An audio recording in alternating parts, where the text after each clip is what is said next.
Radio Infinita, con el auspicio de BCI Corporate and Investment Banking, banqueros comprometidos con tu negocio desde 1937, presentan Mirada Financiera. La periodista Paulina Yarur analiza los principales hechos que mueven a los mercados financieros de Chile y el mundo. ¿Cómo están? 2 de la tarde en punto y comenzamos una nueva mirada financiera aquí en Radio Infinita en este jueves 16 de junio de 2016, 16 del 16. Me acompaña en el día de hoy en forma excepcional Alejandro Alarcón, economista de la Universidad de Chile. Gracias por venir, yo sé que ayer tuviste un problema y por eso no quisiste pasar una semana sin venir a este programa. Bueno, hola Paulina, muchas gracias, aquí estamos felices, vengo a hacer clase ahora, pero es secreto dónde vengo. No vengo a la Universidad de Chile, en otro lugar que estuve haciendo clases. Ah, pero interesante, me parece, sí. me parece bien. Si no, la educación financiera le es lo hago más clase importante. al Estado Mayor de la Fuerza Aérea. Pero lo encuentro genial. Sí. Así que saludo a mis alumnos que estuvieron ahí hoy día aprendiendo el balance estructural, la política fiscal y otras materias. Me parece. Y también les contaste lo que hiciste con el ministro de Hacienda, ¿o no? Sí, algo. Yo no quería revelar mucho. Pero bueno, te voy a preguntar. Aquí te voy a preguntar de todas maneras. No sales sin contarme. Vamos al nivel internacional. La verdad que hoy día ha sido, nuevamente vuelve el nerviosismo. Ayer fue como un paso más de calma en los mercados, pero hoy día todo lo que tiene que o relativo a lo que tiene que ver con Inglaterra y la posibilidad de que salga de la Unión Europea ha generado nuevamente gran nerviosismo a nivel bursátil. Partimos con Asia, el Nikkei descendió en el día de hoy un 3,05%, Hang Seng abajo también un 2,10%, Shanghái 0,70%, Europa 0,27%, el FTSE 100 de Londres, K40 de París un 0,45%, DAX alemán 0,59%, IBEX 35 de España 0,62%. También bajando la bolsa en Estados Unidos, Dow Jones 0,06%, Standard & Poor's 0,23%, Nasdaq 0,41%. A nivel local también sigue la tónica en rojo como el mundo. El IPSA desciende un 0,19% y el IXPA también decrece un 0,16%. ¿Qué pasó con el cobre? Tuvo una baja bien importante en la bolsa de metales de Londres, 2,32%. Ayer había subido más o menos 2,04 el precio. Exactamente, 2,0528. Yo lo vi en la mañana 2,04, se repuntó un poquito al final. Un poquitito. El dólar tuvo un alza de 3 pesos con respecto al cierre de ayer. Comprador 6,89 y vendedor 6,89,3. Recuerda que nos puede escuchar online en www.infinita.cl. Tenemos la señal streaming. Ustedes también nos pueden ver a través del computador. Los dos con anteojitos en el día de hoy. Estamos para ver mejor. Yo necesito más que tú, estoy muy ciego. Sí, yo también no. La verdad que uno fuerza un poco la vista y si no te empieza a doler la cabeza. ¿Has visto que en la noche uno ve peor porque está cansado? Exactamente. Y la luz influye, hay un montón de factores. Pero ¿para qué vamos a forzar los ojos? Tienen que durar muchos años más, ¿o no? Como dicen las pensiones, que las mujeres duran hasta los 90 los 90 años. Sí. Los hombres hasta los 85. Sí. Bueno, pero después de los 80 uno está hecho polvo, así que está lo mismo. Ya hablemos también de que ustedes nos pueden mandar sus mensajes a través de WhatsApp 569-6511-9985. Está la línea abierta para que ustedes nos escriban. A ver, Alejandro, ¿por dónde partimos? Bueno, partimos por a nivel local. No, partimos por el mundo, yo creo. Partamos por el mundo, porque yo creo que ha arremecido la noticia del asesinato de la diputada laborista. Qué increíble, 41 años, exactamente, 41 años. Yo creo que años. Ese va a ser un hecho significativo a la hora que los ingleses vayan a votar, y en general la gente del Reino Unido, porque este es el Reino Unido. Exactamente, la policía confirmó entonces la muerte de esta diputada laborista Jo Cox, quien fue apuñalada y baleada por un aparente fanático político. La parlamentaria de 41 años fue apuñalada y luego recibió un disparo de parte de un sospechoso de 52 años que pasa es que gritó británicos primero, una frase usada por los grupos nacionalistas. El perpetrador es un fanático ultraderecha, de un nacionalista inglés, ¿no es cierto?, que está obviamente a favor de que salga Inglaterra y yo creo que va a tener un impacto en el resultado final. Fíjate que todos los polls que yo vi, todas las encuestas que yo vi en los últimos días dan ganador la salida de Inglaterra, pero esto ha provocado realmente un estremecimiento, y uno tiene que reflexionar de lo que significa el fanatismo en cualquier esfera, y lo importante que es la moderación y la tolerancia. Nuevamente tenemos un ejemplo, ya tuvimos el caso de Orlando en Estados Unidos, donde el fanatismo induce a un asesino, ¿no es cierto?, a matar a más de 50 personas. Y acuérdate que también dentro de Estados Unidos, incluso una cantante también había sido asesinada por... Y en Francia hubo otro asesinato. O sea, el problema yo creo que del mundo, el problema actual es que anda mucha gente asesina suelta, ¿eh? Entonces, oye, el fanatismo es una mala compañía en el mundo moderno, en el mundo civilizado. Estamos partiendo de la base que son países civilizados. Exactamente. Cox, la diputada que fue apuñalada, era opositora al gobierno de Cameron, pero apoyaba la permanencia de la Unión Europea y no respaldaba el llamado... Porque tú sabes que el laborismo está dividido también en eso, en el apoyo, en quedarse o irse. Exactamente. Bueno, dentro del mismo laborismo y también dentro de las últimas semanas las encuestas daban varios puntos, incluso 7, 8 puntos de ventaja a los que apoyan la idea de salirse de la Unión Europea. Sí, hemos visto también, por ejemplo, hoy día, yo no lo sé si va a suspender o no el viaje, David Cameron hoy día suspendieron todas las actividades. Entonces, él iba a ir a Gibraltar para un acto que tiene que ver con... Se suspendió todo, por supuesto, por lo que ha pasado a nivel... Pero hablemos un poco sería bueno los efectos. ¿Qué pasa si Inglaterra se sale? Porque me han preguntado... Y yo creo que lo estamos viendo en primer lugar en la depreciación, la devaluación que está teniendo la libra esterlina. Tú sabes que la devaluación, todo el mundo piensa que se devalúe una moneda espectacular, pero no siempre es espectacular, porque primero provoca inflación en el país, porque una cantidad importante de bienes son transables. Y segundo, solo la expectativa de devaluación induce a una salida importante de capitales, porque nadie deja sus capitales si se lo van a cambiar a una libra que es mucho más devaluada, es mucho más barata. Apuestan por otras monedas que estén mejor posicionadas. Y por lo tanto tienden a provocar efectos reales, provocan efectos en el mercado laboral, provocan efectos en el mercado de capitales, por lo tanto no es buena noticia desde el punto de vista económico para que se produzca el Brexit. Exactamente, fíjate que hoy día el banco de inversión estadounidense Goldman Sachs habló, por ejemplo, de qué pasaría con los capitales. Los capitales se volcarían hacia bonos gubernamentales en vez de acciones, también se volcarían más bien a dólares y yen. ¿Y qué es lo que dicen? Incluso hay un informe de Merrill Lynch que no está preparado el mercado. La verdad, para esto incluso se decía que algunas agencias clasificadoras de riesgo o algunas corredores de bolsa, el día, ¿no es cierto?, de este Brexit, de este referéndum, el 23 de junio, que es la próxima semana, el próximo jueves, estarían 24 horas funcionando, no dejarían sus escritorios, ¿no es cierto?, en línea para ir monitoreando qué está pasando.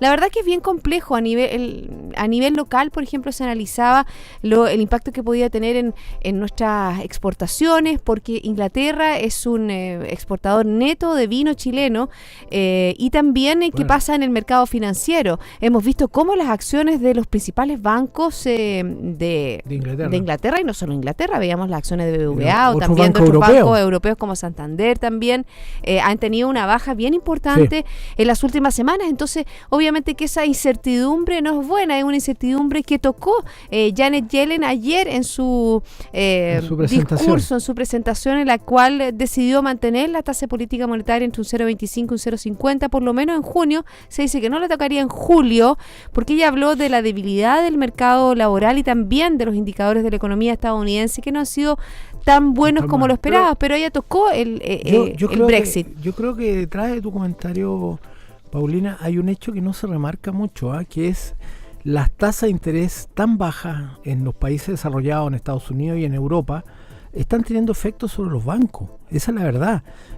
Los spreads se han reducido y el viernes pasado los mayores bancos en Estados Unidos tuvieron una caída en su cotización bursátil muy importante. Y la razón de eso es que las tasas de interés están prácticamente, se llama de lower bound, de zero lower bound, que significa el límite de tasa de interés cero. Y en Europa incluso negativas, por ejemplo, en Europa es peor. Sí, también el Banco de Japón en el día de hoy, porque hoy día ha hablado el Banco de Inglaterra, habló también, ayer fue la Reserva Federal, y hoy día habla el Banco Central de Chile. Ha sido una semana de bancos centrales, y el Banco Central de Japón decide mantener, primero que decidió mantener su programa de estímulo, pero también se habló sobre esta tasa de política en negativo 0,1%. Claro. Él mantuvo, ¿no es cierto?, su expansión monetaria a la base anual monetaria de 80 trillones de yenes. Pero eso tiene un impacto, porque me gustaría tener esta oportunidad para explicarle a la gente cuál es el verdadero dilema que enfrenta la señora allá, como le digo yo, la señora Yellen, la señora allá porque vive en Estados Unidos, y la señora allá tiene un dilema tiene un dilema porque me estoy concentrando. La señora ya tiene un dilema porque al no subir la tasa de interés continúa presionando el spread en Estados Unidos. Entonces, ¿qué hacen porque hay mucha liquidez en el mundo? ¿Qué hacen? Compran bonos gubernamentales, y por lo tanto empieza a subir el precio de los activos de renta fija, y eso pasa también con los bonos alemanes. Entonces hay lo que dicen en forma muy ciútica algunos analistas, flight to quality. ¿Qué significa flight to quality? Que tú estás volando a comprar activos que teóricamente son más seguros, pero eso empieza a inflar una burbuja. Entonces, el verdadero temor... querría decir más calidad que cantidad. Claro, no, pero renta fija, no renta variable, que son las acciones. Entonces, ¿cuál es el efecto de eso? El efecto es que tenemos una burbuja financiera que se está inflando, y si explota, la última burbuja que explotó provocó la gran caída de Lehman Brothers el año 2008, que dio lugar a la recesión en el año 2009. Por lo tanto, yo creo que es inevitable que el Banco Central de Estados Unidos va a subir la tasa de interés. Es más, creo que si se produce el Brexit, Estados Unidos va a adelantar la subida de tasa, no va a ser en septiembre como algunos están especulando, sino que va a ser en julio. Va a depender cómo salga el Brexit. Ahora, ¿cómo va a salir el Brexit? La moneda va arriba. Es una moneda que va dando vuelta, y yo pensaba en la mañana que podía ganar el Brexit, pero ahora estoy pensando que con estos hechos políticos no va a ganar el Brexit. Y más, yo creo que Cameron se la va a jugar a concho, porque Cameron se la ha jugado por el Brexit, y si se produce el Brexit, va a ser se la ha jugado por la salida, no, por la permanencia. Por la permanencia. Sí, exactamente. Por eso, por la permanencia. Entonces, si sale ganando la salida, Cameron va a tener un golpe político mayor que le puede costar su carrera política. Por lo tanto, yo creo que sumando, restando hechos políticos, hechos lamentables, tragedias como la que está ocurriendo con la diputada laborista, al final Inglaterra se va a quedar adentro de la Unión Europea. Bueno, y obviamente que muchas personas que a lo mejor no están escuchando me dicen, bueno, ¿y Chile qué? Obviamente que Chile está metido dentro, nosotros somos un país... Exportamos vino, lo dijimos recién, ¿no es cierto? Pero también somos un país que nosotros somos tomadores de lo que está pasando, tomadores de precios, de lo que está pasando a nivel internacional. Entonces, obviamente, si hay tanta inestabilidad en un mercado que se veía bastante estable, porque Europa veíamos que crecía poquito, pero se estaba recuperando, había mayor estabilidad, había algunos movimientos que estaba tratando de hacer el Banco Central Europeo, no con tantas ínfulas, ¿no es cierto?, o tantos resultados positivos como había sido en el caso cuando lo hizo la Reserva Federal, pero obviamente que a Chile estamos en el mundo, o sea, eso genera, ¿no es cierto?, genera movimientos en China, los commodities, volatilidad. La volatilidad es mala para un país chico como Chile. Exactamente, hoy día también hablando de Europa, para terminar un poco nuestro recorrido por el mundo, el Banco de Inglaterra mantuvo su conducción de política monetaria y obviamente que vuelve a advertir sobre los riesgos del Brexit. La política monetaria la mantuvo la tasa en un 0,5%. Muy baja. Exactamente. Eso es algo que no se puede seguir manteniendo en el mundo, Paulina. Yo creo que estas tasas de interés tan bajas son el preludio de una amenaza de otra burbuja financiera. Hay demasiada liquidez, y la liquidez se va a activos que suben de precio de una manera desmesurada. Yo recuerdo que el año 2008, después que se produjo el problema inmobiliario de Estados Unidos, ¿cómo se llama? El subprime, la crisis subprime. El subprime, realmente lo que desencadenó fue la burbuja que hubo con los activos financieros. Bueno, eso con respecto al Banco de Inglaterra, y también a nivel local, terminemos lo que va a pasar con los bancos centrales. Hoy día hay reunión de política monetaria del Banco Central. El Grupo Política Monetaria recomienda una mantención. Son unos tipos que se eligen entre ellos. Bueno, hay varios economistas que están dentro de este Grupo Política Monetaria, sí. Pero nunca me ha quedado claro cómo eligen los distintos integrantes del grupo. ¿Te gustaría que te eligieran? No, yo no. Oye, lo digo desde acá, no lo aceptaría. ¿Por qué no aceptaría? Porque yo creo que hay que tratar de respaldar a las instituciones de la República como el Consejo del Banco Central, y esa idea de un grupo de política monetaria en la sombra, a mí no me gusta, por lo menos a mí no me gusta. Bueno, ¿qué es lo que dice los antecedentes, ¿no es cierto? Dan cuenta, obviamente, que un escenario económico más débil, como lo hemos visto, ¿no es cierto? Y se habla de una inflación que convergerá, o sea, las expectativas de inflación más bien ancladas. Esto a partir, ¿no es cierto?, de la última inflación que conocimos, que fue un 0,2%, bastante más baja de lo esperado, y eso obviamente que da mayor tranquilidad. Pero a todos los economistas expliquémosle a la gente el sesgo. Lo más importante, o sea, hoy día van a mantener la tasa en un 3,5%, pero lo que hay que mirar es el sesgo. ¿Qué es el sesgo y cuál es la importancia de esa palabrita? Mira, Paulina, lo que pasa es lo siguiente. Lo que pasa es que la política monetaria tiene dos componentes. Uno, ciertamente, las tasas de interés, pero también el discurso, las comunicaciones que están tan de moda en los bancos centrales. Y el discurso marca que puede haber un sesgo contractivo, un sesgo expansivo o un sesgo neutro. Y yo creo que aquí va a mantener el mismo discurso. O sea, va a dar un sesgo neutral, que quiere decir que no va a cambiar la tasa de interés en los próximos meses. Se habla que durante el 2016 no cambiaría el Banco Central. Sí, va a depender mucho cómo vaya la inflación. Ahora, ojo, que también hemos tenido un ajuste en las expectativas de inflación porque la economía se está enfriando más rápido de lo que pensaban muchos. Y eso es lo que está llevando a la baja las expectativas de inflación. Entonces tiene esa parte mala, porque es una señal evidente que el IMASEC de 0,7, el último que tuvimos, no fue una casualidad. Y a lo mejor el próximo va a haber menos consumo. No, yo creo que el próximo IMASEC va a estar arriba del 1, pero todavía vamos a tener una trayectoria que nos lleva a una tasa 1,5. Si es que. Pero acuérdate que el Banco Central puso como piso en el último informe de política monetaria 1,25. Que no, con eso no está descartando que la tasa del año 2016 de crecimiento del PIB sea cerca del 1. Y eso hay que tenerlo en cuenta, y teniendo presente que hay mucha volatilidad en lo que pueda pasar en la economía mundial.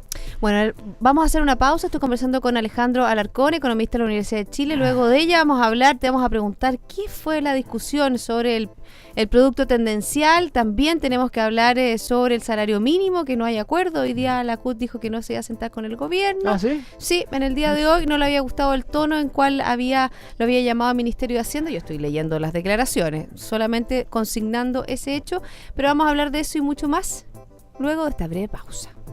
Sí. Liderazgo es la capacidad de tomar la iniciativa de llevar adelante los desafíos incentivando a los demás. BCI Corporate Investment Banking, banqueros comprometidos con tu negocio desde 1937. Ya volvemos.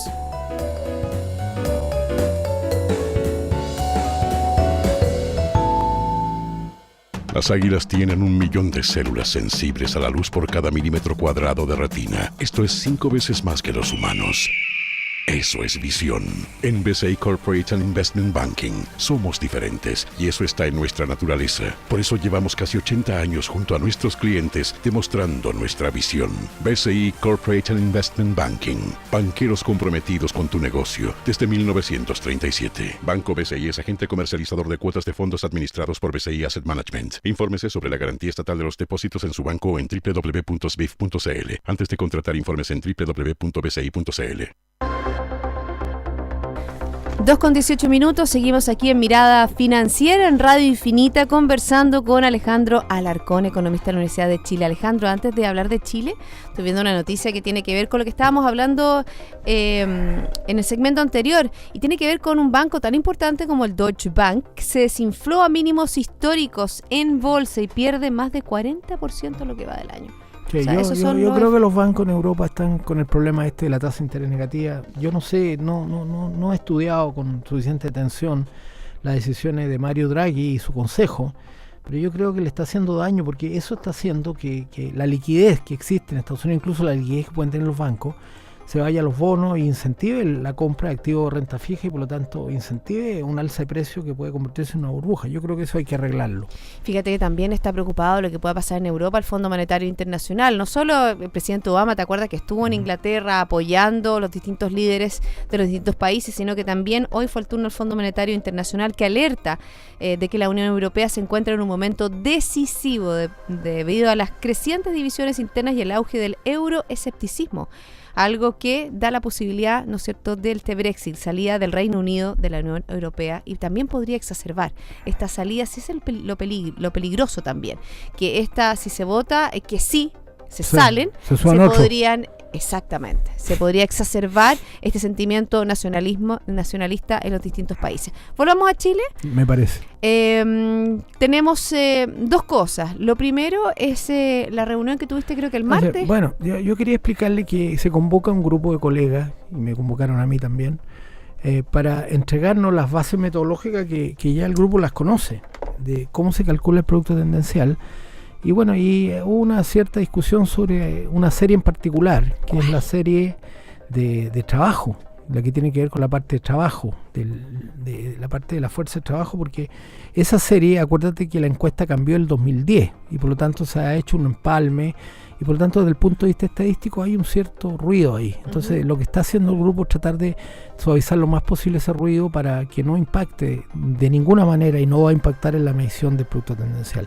Yo puedo adelantar lo que he hecho hasta aquí. El producto tendencial del año pasado, en que tú también estuviste fue 3.6. asesorando, fue 3.6. Sí. Pero yo me imagino que va a ser menos. Ahora va a ser menos ese número, y creo que puede ser bajo el 3%. No lo he calculado, quiero insistir en eso, porque además me parecería no muy ético que yo estuviera por las ondas infinitas anunciando el producto tendencial, si no lo he calculado y porque tengo un compromiso con el Ministerio de Hacienda para entregarlo la próxima semana. Algunos hablan de que va a ser la primera semana de julio, precisamente para buscar una precisión. Yo creo que siendo que los principales elementos o variables que contribuyen al cálculo del producto tendencial, que es una tendencia, una relación de relativamente mediano o largo plazo, el capital y la fuerza de trabajo están cayendo en la economía chilena en medida. Entonces, lo que es difícil saber si esa tendencia va a seguir a la baja en los próximos 5 años.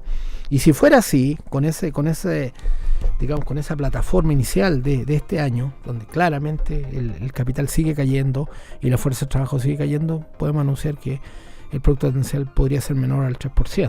Esa discusión que se da con respecto al tema laboral, Alejandro, tiene que ver con la medición, por ejemplo, tiene que ver con las mediciones que hace la Universidad de Chile, también con respecto al INE, porque hay dos mediciones. Esa es otra y en polémica. algún minuto se discutió de por qué tener una sola medición, o sea, por qué tener dos mediciones y no solo una. No tiene que ver con esa, ese es otro debate, que a mí me parece también medio raro el debate, porque las razones que se han dado... Son distintas las mediciones. Claro, se ha dicho distinto que no corresponde. No, yo creo que es bueno que siempre esté la Universidad de Chile, desde luego, calculando eso. Hay una garantía de solidez, de profesionalismo. Y el INE también, yo no estoy diciendo que el INE no tenga un buen cálculo. No, lo que se está discutiendo fue el cambio de metodología el año 2010, que cambió la forma de encuestar. Entonces es una serie bastante larga que cambia la metodología, pero eso es lo que precisamente hay que ver. Pero, oye, más allá de la precisión, lo que está claro es que el producto tendencial de Chile va a seguir siendo bajo. Y eso sí que es una mala noticia. Y es una mala noticia porque, entre otras cosas, el producto tendencial se usa para el cálculo del balance estructural, porque el producto tendencial es uno de los determinantes de los ingresos estructurales fiscales en los próximos periodos. Por lo tanto, mientras más bajo es el producto tendencial, que se une a la trayectoria que tiene el precio del cobre, más alto más bajo, el déficit, ¿no? Más alto es el déficit estructural, que es la diferencia de ingresos estructurales con gastos estructurales. Los gastos y más difícil se le hace al gobierno llegar al balance estructural. Por lo tanto, lo obliga que en los periodos que vienen a hacer ciertos ajustes en el presupuesto de cada año.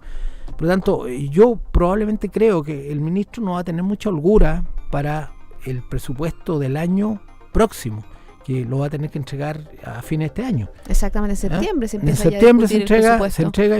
Yo creo que el ministro le están quedando poca holgura para que anuncie un crecimiento prácticamente nulo del gasto fiscal.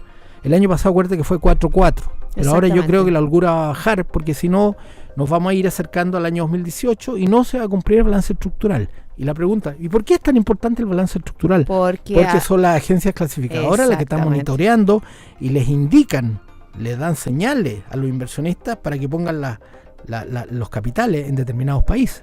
Es decir, o sea, obviamente que en nuestro país le saldría, si tenemos un análisis favorable de estas agencias calificadoras de riesgo, nosotros tenemos que AAA-. Creo que sí. Por ahí, pero es una muy buena calificación de riesgo. Entonces eso quiere decir que es un buen lugar donde invertir. Así es. Y hay otro que no. Y a Chile también le sale barato endeudarse también. Así es. Claro, porque te baja el riesgo país. El riesgo país es más bajo mientras más ordenadas son las arcas fiscales. Exacto. Pero hay otra medida más que no es muy conocida, que es la solvencia, que hoy día precisamente le enseñaba a mis alumnos. La solvencia tiene que ver la manera que tú pagas los intereses de la deuda. Y la regla que aprenden todos los economistas en todas partes del mundo, incluyendo Groenlandia, como siempre, es que tiene que haber un superávit primario para pagar por lo menos los intereses de la deuda que se genera cuando los gastos del fisco son mayores a los ingresos del fisco. El superávit primario se refiere solo a la diferencia de gastos con ingresos y por lo tanto es un superávit operativo. Y eso fue lo primero que hizo Macri cuando llegó a Argentina, tratar de provocar un superávit primario. ¿Y qué pasó con los capitales? Inmediatamente volvieron a Argentina.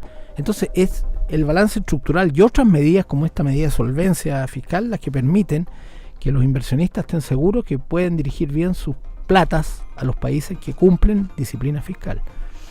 Bueno, eso con respecto a la disciplina fiscal, al déficit fiscal, al producto tendencial. Otro tema también que es muy importante es el salario mínimo, que está obviamente que ya en proceso de revisión, un salario mínimo que se fijó para 2 años, el 2014, y que obviamente que en este año habría una nueva revisión. ¿Qué es lo que pasa? O sea, la CUT, como leí yo, lo leí en una columna y lo digo textual, a la CUT no asistió en el día de hoy, estaba citada porque no le gustó como el tono, según ellos que había sido más imposición que para ver una fecha, yo no lo sé, eso es lo que dice, no son ni análisis ni mis palabras. Pero ¿qué es lo que pasa? Porque hay una comisión asesora al salario mínimo que propuso un aumento del salario mínimo dadas las condiciones económicas, dada el momento que está viviendo el país, de un 2,2% real.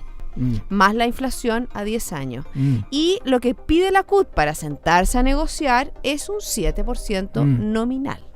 Bueno, ahí hay una combinación de números y de reglas. Y por lo tanto, mi análisis, por lo menos, y lo que yo creo que debería hacerse, es que existan reglas. Y las reglas tienen que estar basadas en dos elementos para proveer un aumento. El primero, sin duda, es que sea la inflación esperada, porque es la inflación de los próximos periodos la que va a afectar al salario mínimo. Y segundo, que haya un elemento de productividad. Y en eso es mucho más difícil ponerse de acuerdo. O sea, vamos a suponer que la productividad es positiva de los que están negociando, lo que es bastante dudoso, porque sabemos que la productividad total de factores de la economía al menos es 0. O sea, si se tomara como referencia la productividad total de factores de la economía, el aumento debería ser 3%, porque esa es la inflación esperada para los próximos 10 años. Está dentro de la lógica, ¿no es cierto? Pero si la comisión asesora salarial. Si la CUT me dice que quiere 7, quiere decir que quiere la inflación esperada y que piensa que la productividad del sector que ellos representan tiene un crecimiento de 4%, algo que no ha sido sustentado por las mediciones en los últimos 15 años. Bueno, eso con respecto al tema del salario mínimo y eso con respecto a la economía local. Fíjate que me gustaría consignar antes de irnos algo que aparece y me gustaría que me ayudaras porque no entiendo muy bien. Voy a leer. La actividad económica de Brasil sube un 0,03 en abril y rompe 15 meses seguidos de caídas. ¿Qué es lo que dijo el Banco Central de ese país? La mejoría marginal no basta, por supuesto, para señalar un inicio de la recuperación. ¿Pero es una medición mensual o anual? Estoy leyendo la noticia. Dice, la actividad económica en Brasil se contrajo un 4,49% entre abril de 2015 y el mismo mes de este año, según los datos divulgados hoy por el Banco Central, que confirma obviamente que la profundidad se sigue cayendo. Según el llamado Índice de Actividad Económica del Banco Central, considerado como una medición previa al Producto Interno Bruto, el movimiento económico del país aumentó un 0,03 en abril pasado respecto al mes inmediatamente anterior. Es la velocidad. Bueno, es casi 0, lo que quiere decir que la velocidad está prácticamente estancada. Yo creo que lo de Brasil es muy grave. Sí, fíjate, según los datos oficiales, la economía de Brasil completó 2 años en recesión en el primer trimestre de 2016, cuando el PIB se achicó un 5,4% respecto al mismo periodo del 2015. En la práctica está cayendo 6%, y si sumamos la caída del año pasado, que fue de cerca del 4%, podríamos proyectar que en 2 años Brasil va a caer 10%. Si midiéramos en panes el Producto Interno Bruto de Brasil, y al comienzo de ese periodo de 2 años hubo 100 panes, si cae 10% quiere decir que al final de este periodo van a haber 9 panes. Entonces, porque cae 10%. Entonces, si había 10 panes y había hambre, con 9 panes va a haber más hambre todavía. No, y el problema es el aumento del desempleo, el problema también... Yo lo estaba midiendo en panes porque para que la gente entendiera. No, yo creo que es más simple con panes, con lo que te decía tu abuelita. Yo creo que es súper importante también. O sea, está mal. Está pésimo. Está pésimo. Yo creo que es importante, eso significa humanizar un poco las cifras. Y en eso tratamos de hacerlo todos los días en este programa para nuestros auditores. Se nos acabó los 30 minutos. Gracias, Alejandro, por haberme acompañado el día de hoy. Gracias, Paulina. Muchos cariños a todos y todas. Te espero el próximo miércoles. Sí, ahí estaré. Y a todos ustedes sigan en compañía de Radio Infinita. Esto fue Mirada Financiera, con el auspicio de BCI Corporate and Investment Banking, banqueros comprometidos con tu negocio desde 1937.